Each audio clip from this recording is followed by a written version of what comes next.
Bienvenidos una vez más a Hablemos de Salud. Hoy comenzamos el programa hablando de cuidados paliativos, porque la pandemia por COVID-19 puso de manifiesto la necesidad de darles la importancia que los cuidados paliativos verdaderamente deben tener.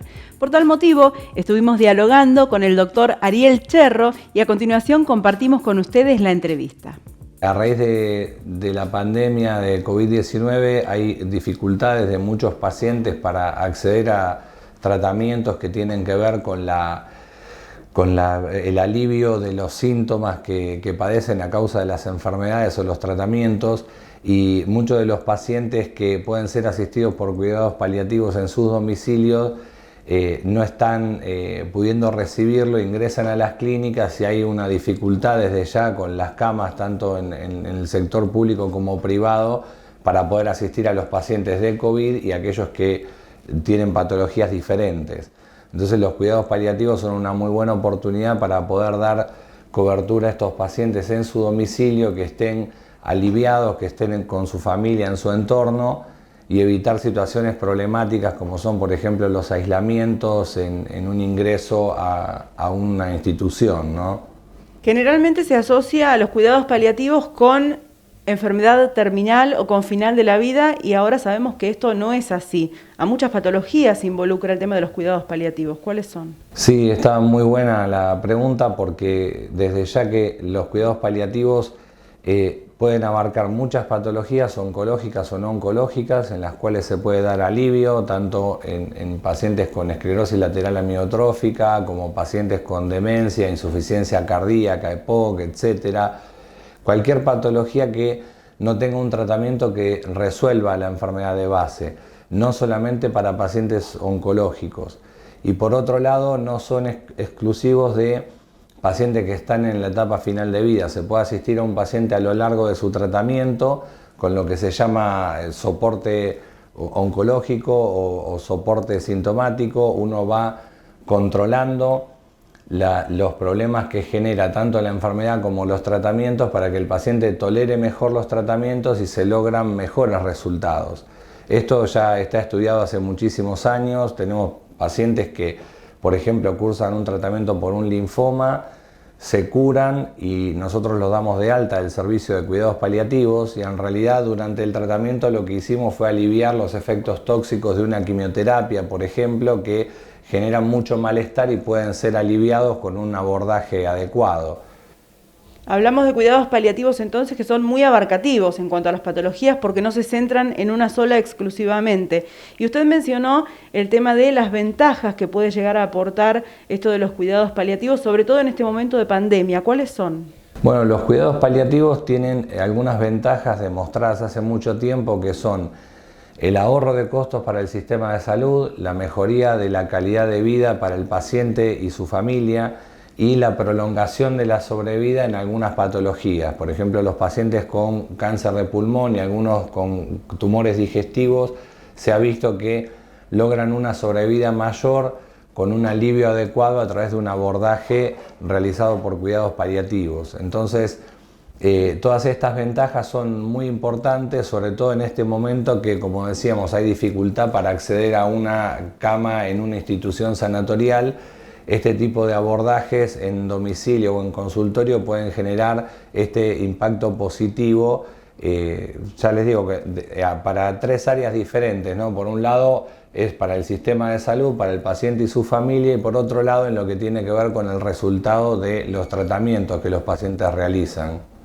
En este último tiempo se está poniendo de manifiesto el tema de la cuestión legal en cuanto a los cuidados paliativos. ¿Cuáles son las novedades que hay hoy por hoy? Bueno, hoy por hoy, además de la inclusión en el PMO, hay media sanción para la Ley Nacional de Cuidados Paliativos, y en diciembre presentamos junto con el diputado Maximiliano Abad, la diputada Joana Panebianco y la licenciada Jessica Iesi, un proyecto de ley de cuidados paliativos para la provincia de Buenos Aires, que se va a empezar a tratar ahora en cuanto reinicien las sesiones, y son iniciativas importantísimas porque esto lo que puede llegar a producir es una mejora importante en la accesibilidad. Hoy en día nosotros sabemos que en nuestro país y en la región de todos los pacientes que necesitan cuidados paliativos acceden alrededor del 5%, el resto no tienen accesibilidad. Esto es algo muy grave, es algo muy urgente, más para un sistema de salud como el nuestro.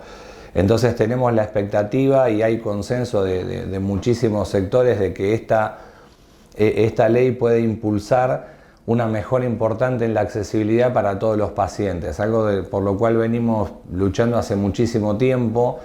Lamentablemente no vemos en las calles, digamos, gente reclamando por esto porque o están cuidando a sus familiares que están graves o están en duelo por lo que han pasado, entonces no tenemos una masa crítica de gente reclamando visiblemente, pero esto se ve en las estadísticas de una manera tremenda. O sea, las patologías oncológicas son una de las principales causas de mortalidad en nuestro país y las que no lo son enfermedades cardiovasculares y respiratorias, todas enfermedades que podrían beneficiarse enormemente con los cuidados paliativos. Además, aliviando la sintomatología, que es lo fundamental. Claro, sí, va a pasar por las situaciones de enfermedad grave con más alivio, con más contención, en un entorno familiar, todo este tipo de cosas tienen que empezar a cambiarse. Está clara la necesidad y un consenso en eso y estamos a la expectativa de que pueda tratarse esta ley y que mejore mucho el acceso de los pacientes. Ahora seguimos transitando por la salud en el tiempo. El Día Mundial de la Lepra se celebra el último domingo de enero y tiene como objetivo concienciar sobre una enfermedad que muchos creen extinta. Actualmente, no solo se pasa por alto la enfermedad, sino también a los afectados por ella. Por eso, el tema de la campaña 2021 es combatir la lepra, acabar con el estigma y advocar por el bienestar mental. La lepra es una enfermedad infecciosa causada por la bacteria Mycobacterium leprae, también conocida como bacilo de Hansen, en honor a Gerard Hansen, médico y bacteriólogo noruego, descubridor de la enfermedad en 1873. La lepra no es muy infecciosa y se transmite a través del contacto cercano y frecuente con personas infectadas no tratadas. La lepra es curable y el tratamiento ofrecido reduce considerablemente las posibilidades de deficiencia.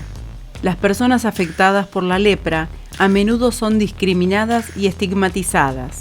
Esta situación tiene un impacto negativo en el acceso al diagnóstico, el resultado del tratamiento y el resultado de la atención, además de violar los derechos civiles, políticos y sociales. Poner fin a la discriminación, al estigma y los prejuicios es fundamental para acabar con la lepra. Si querés volver a ver el programa, ingresá a nuestro canal en YouTube, búscanos y suscríbete. Somos Hablemos de Salud. Instituto Radiológico, 49 años brindando medicina de excelencia y creciendo en tecnología, con equipos de última generación únicos en Mar del Plata y zona de influencia. Resonador 3 Tesla, PET-CT, mamografía 3D, tomosíntesis. Ahora también podés visualizar tus estudios a través de nuestro portal virtual de imágenes ingresando a irradiológico.com.ar. Unidad de Cardiología Clínica, Doppler Color, Ecoestrés, Holter, Rehabilitación del Cardiópata, Ergometría Digital, TIL Test, Mapa, Prequirúrgicos a Demanda, Cardiología Infantil, 491-0024. Doctor Simón Mina, diagnóstico y tratamiento del origen de la enfermedad, tratamiento psicobiológico, consultas online y presenciales, 223-635-5032, 223-621-3022. En Capital, 011-430-79-609. En Tandil, Hotel Francia, testigo de 100 años de historia de una ciudad increíble. Avenida Colón 1580, 0249-442-3240. elhotelfrancia.com.ar.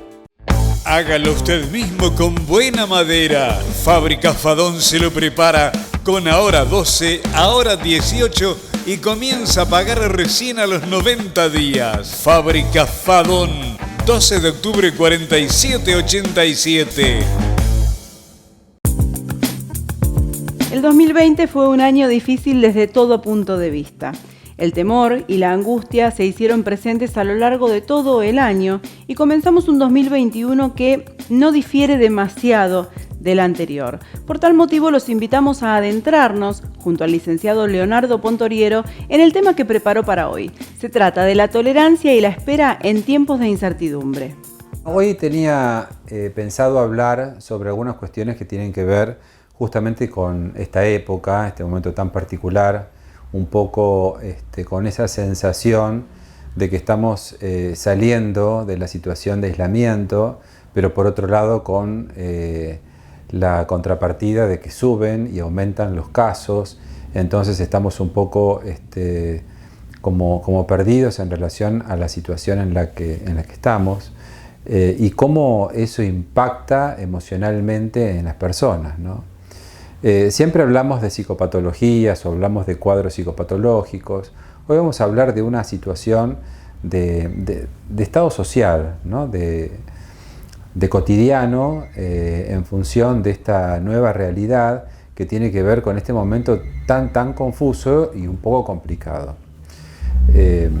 Nosotros venimos todos de un año muy largo de aislamiento, de preocupaciones, de incertidumbres, de sensaciones encontradas y sobre todo de un año de distancia afectiva con nuestros seres queridos, con los afectos, con la familia. Entonces, claro, de golpe vinieron las fiestas, nos empezamos a acercar, nos empezamos a reencontrar, la sensación de que estaba todo volviendo a la normalidad y esto de encontrarse nuevamente con lo que siempre fue, el mundo tal cual era, el encuentro, la salida, la playa, el verano. ¿Y qué pasa con esto? Claro, uno se empieza a juntar y sabemos que este virus es un virus muy contagioso y se han empezado a replicar los casos. Y han habido situaciones bastante complejas en relación al marco de una situación de pandemia que aún no se ha ido. Yo tengo muchas consultas en relación a esto, sobre todo teniendo en cuenta que se agudizan los temores. Cuando aparecen ciertos estados de este tipo, hay ciertas sensaciones encontradas y muchas veces esa sensación de angustia que genera el hecho de que todavía esto no termina, genera como un estado de exaltación anímica, como de expansión anímica. Entonces, sentimos como que nada está pasando y nos atrevemos a hacer casi cualquier cosa y nos exponemos de una manera a veces hasta irresponsable. Esto pasa mucho en los jóvenes. Los jóvenes frente a esta sensación de incertidumbre, frente a esta sensación todavía de desconocimiento de lo que está ocurriendo, bueno, sienten que nada está ocurriendo y frente a esto hasta en algún punto exageran su apuesta a lo social, al encuentro y a ese encuentro en muchedumbre, que lo vemos todos los días en las noticias como algo que nos asombra por un lado, pero por otro lado que tiene que ver justamente con la manifestación de ciertos mecanismos defensivos de las estructuras psíquicas de estos sujetos.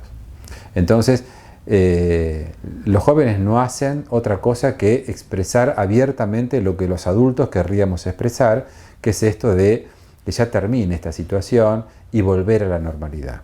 Sabemos que esto es muy difícil porque estamos todavía frente a una situación en donde la situación de pandemia no ha cambiado mucho, en donde siguen habiendo muchos casos y en donde tenemos que estar todavía más responsables que antes porque ahora sí estamos conviviendo con el virus en una situación social de encuentros, en una situación social de cercanía.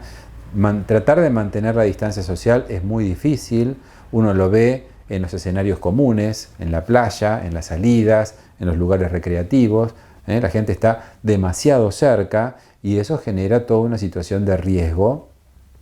Y por otro lado también de riesgo no solamente en cuanto a la situación de la pandemia, sino también en situación anímica, porque esta sensación de la búsqueda permanente de estados de encuentro, de estados de intercambio, de estados de situación con otros, bueno, genera también como un acercamiento a la bebida, como un acercamiento a la búsqueda de un estado de expansión, de bienestar, peligrosa en el sentido de lo que después nos termina generando a nivel de exposición con otros. Entonces, bueno, todo esto tiene que ver con un momento particularmente difícil en cuanto a lo psicológico, particularmente difícil en cuanto a a la elaboración, a cómo elaboramos y qué capacidad tenemos de asimilar toda esta realidad que hoy es una realidad bastante confusa, ¿no? Confusa para quienes a lo mejor están atravesados también por ciertos medios de comunicación que por un lado dicen una cosa, por el otro lado dicen otra, entonces uno no sabe claramente dónde está parado. Pero hay algo que es concreto, que tiene que ver con la situación que hace a los números. La estadística en salud tiene que ver con justamente el viso real de lo que está pasando, y sabemos que hoy por hoy las estadísticas marcan que hay riesgo, que la gente se está contagiando, que la gente ingresa a los servicios de complejidad, a los servicios de asistencia aguda, que están empezando a faltar camas. En Mar del Plata ya hay varias clínicas que tienen el cartel de que no se puede internar más. Los espacios y las situaciones de salud se van colapsando, y esa es la realidad, por más que nos digan una cosa u otra. Entonces, frente a esa realidad, tenemos que tratar de, hacer el esfuerzo psíquico también, de intentar ser cautos, ser todavía esperar un poquito más a que la situación empiece sí realmente a normalizarse, y esperemos que las vacunas y todo lo que está haciendo la ciencia, porque hay también que reconocer que la ciencia se viene moviendo, y se viene moviendo a pasos agigantados y acelerados en la búsqueda de una respuesta a esta pandemia, y lo está encontrando. Esperamos todos que esto funcione para sí realmente volver a un estado más o menos de normalidad dentro de poquito. Pero mientras tanto, el esfuerzo psíquico, poder esperar, la tolerancia a la espera, la tolerancia a la frustración, la tolerancia a la incertidumbre, son situaciones que hoy nos golpean mucho, pero frente a esto, lo mejor que podemos hacer es transitarlo de una manera tranquila, cauta, esperando un poquito más. Así que espero que lo podamos ir llevando. Invito a todos aquellos que sientan que la situación se les está haciendo muy complicado a nivel emocional, que consulten al psicólogo, que hagan tratamiento. Es un momento muy particular y muy, preciso como para iniciar un tratamiento, con lo cual sería una alternativa posible y eficaz también. Así que les dejo un saludo y espero verlos en próximas emisiones. Seguinos también en Instagram. Somos hablemosdesalud.tv.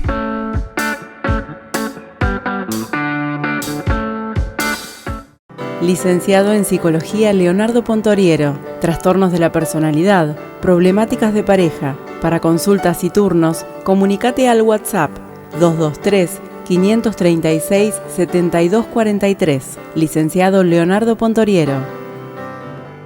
Cirugía de nariz, orejas, aumento y reducción mamarios, lifting, cirugía de párpados, abdomen. Centro Integral de Cirugía Plástica Colón, 499-2605. En Nails Art by Nati, belleza es sinónimo de salud. Búscanos en las redes sociales y pedí tu turno. Nails Art by Nati. Consulte a su oftalmólogo y recupere la visión con un solo anteojo. Siviero Óptica. Con los anteojos polarizados, logre con su corrección una visión sin reflejos. Siviero Óptica. Jacinto Peralta Ramos 789. Neumax es Bosch Car Service. Diagnóstico computarizado del automóvil. Neumax, servicios y neumáticos de Daniel Micheli. Avenida Libertad 5641. Uno de los objetivos que nos propusimos desde Hablemos de Salud para este año tiene que ver con comenzar a conocer la realidad de las diferentes disciplinas que están relacionadas con la salud, no solamente en nuestra ciudad, sino también en el resto del país y en el mundo. Hoy te invitamos a ir por un ratito nada más a Santiago de Chile para compartir la nota que hicimos junto a la terapeuta ocupacional Patricia Pinto Herrera. Actualmente, todos los terapeutas ocupacionales que egresan de las casas de estudio superior, universidades,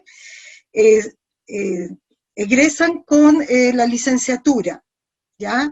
Anteriormente era solamente el título profesional, actualmente son 5 años y egresan con la licenciatura en Ciencias de la Ocupación Humana y el título de terapeuta ocupacional. Son 4 años de formación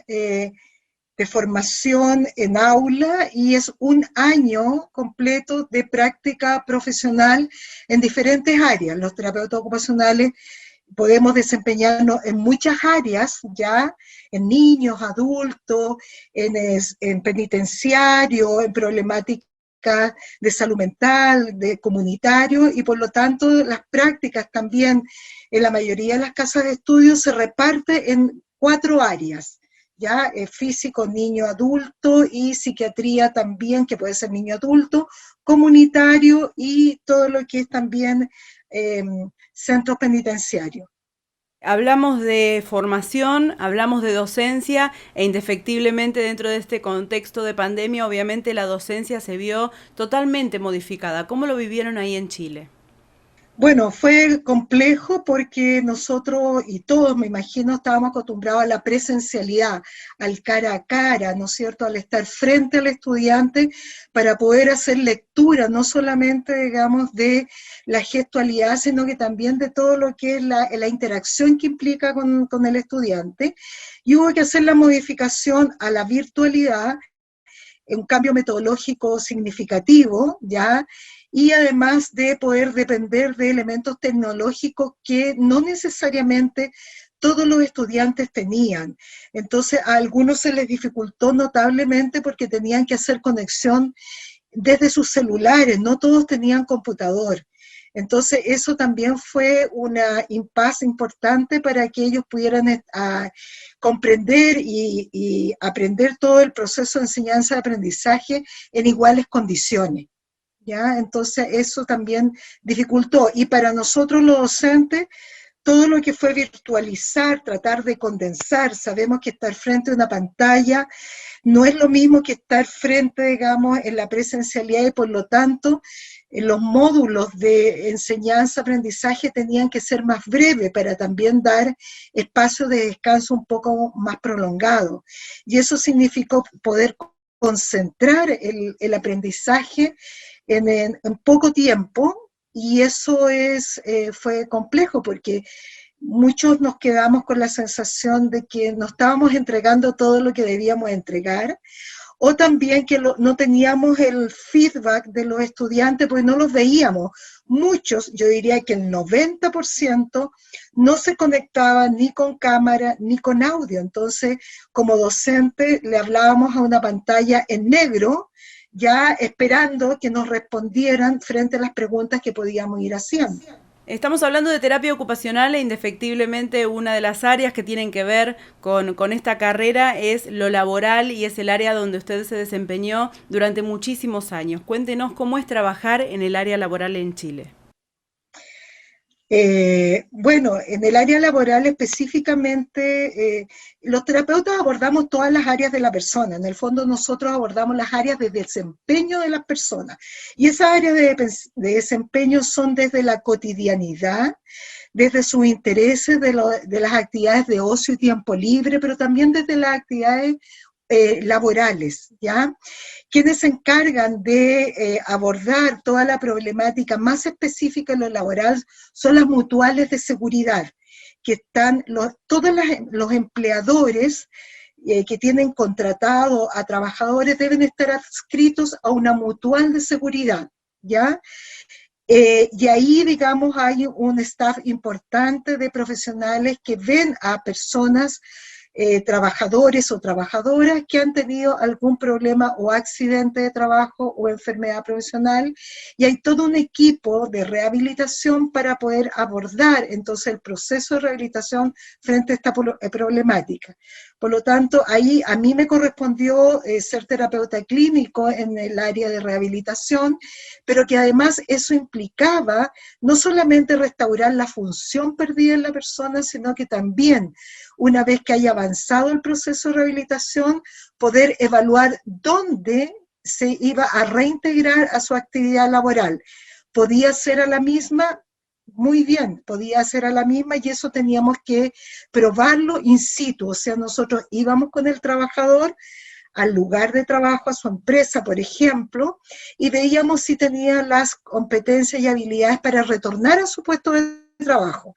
Si no era, veíamos con el empleador qué otras alternativas le daba, y hacíamos un análisis de esa exigencia en otro puesto para ver si eran compatibles o no con las capacidades actuales que la persona tenía. En el fondo, yo creo que lo más importante es ubicar a alguien o reubicarlo donde él vaya a desempeñarse de manera eficiente y sea productivo.